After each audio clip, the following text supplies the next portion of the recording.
খোয়াইয়ের তীরে বসে বাবা পাঠ করতেন আপনাকে। খুব ছেলেবেলা থেকেই আপনি তাই আমার কর্ণকুহরের ভেতর দিয়ে প্রবেশ করেছিলেন মর্মে। আমি শান্তিনিকেতনের ঘাসে ঘাসে, সোনাঝুরির শাখায় শাখায় কেবল আপনাকে পেয়েছি। পেজা শরতের মেঘে আপনার ছায়া দেখে মনে মনে প্রণাম করেছি। আপনার সোনার তরী, না হয় কৃষ্ণকলি অথবা সাধারণ মেয়ে এঁকে গেছি আমার প্রেমিক ক্যানভাসে। প্রদর্শনীতে কুড়িয়েছি শ্রেষ্ঠত্বের সুনাম।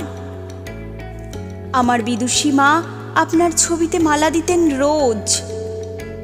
আমি প্রেমিকার চুম্বন নিয়ে ঘরে ঢুকে আপনার শ্বেত শ্বশ্রুগুম্ফে হাসি দেখেছি। বিরহে আপনার চোখের কোণে জল দেখেছি। বালিশ ফেলে দিয়ে আপনার গীতবিতান জড়িয়ে শুয়েছি। ভুলতে চেয়েছি প্রেম, ভুলতে চেয়েছি বিরহ, সন্ন্যাস নিয়ে চলে যেতে চেয়েছি। মনে হয়েছে এই সংসার সার শূন্য। পথে আমার সামনে এসে দাঁড়িয়েছে সোনালি রোদ্দুর, আপনার রাজার সোনার রথ হয়ে। সিংহাসন থেকে নেমে এসেছেন রোদ্দুর রাজ আমার দিকে। আমি সেই রাজার পায়ে লুটিয়ে পড়েছি। সেই সোনালি রোদ্দুর, আপনার সোনার রথে চড়া রাজা আমাকে বলে গেছেন, ফিরে যাও।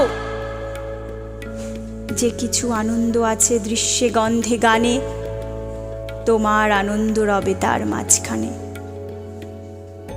অবসরের পরে দিনান্তে আমি এসে বসেছি খোয়াইয়ের তীরের আম জাম তেঁতুল ঘেরা সাঁওতাল পাড়ায়। নুড়ি কুড়িয়ে কুড়িয়ে আপনার এক মূর্তি গড়ছিল সাঁওতালদের মেয়েটা। আমি জিজ্ঞেস করলাম, কেন গড়ছ? মেয়েটা মূর্তির গায়ে হাত বোলাতে বোলাতে বলল, ভালোবাসি তাই। আমি আপনাতে আশ্রয় নিয়েছি, আপনার ছবিতে প্রণাম করেছি, কিন্তু কখনো ভালোবেসেছে কি না? মেয়েটাকে আবার জিজ্ঞেস করলাম, কেন ভালোবাসো? সে নির্লিপ্ত হাসিতে উত্তর দিল, 1000 বছর ধরে পথ হাঁটিতেছি পৃথিবীর পথে, আমি ক্লান্ত প্রাণ এক। এ তো জীবনানন্দ, তবে যে বললে রবীন্দ্রনাথ ভালোবাসো?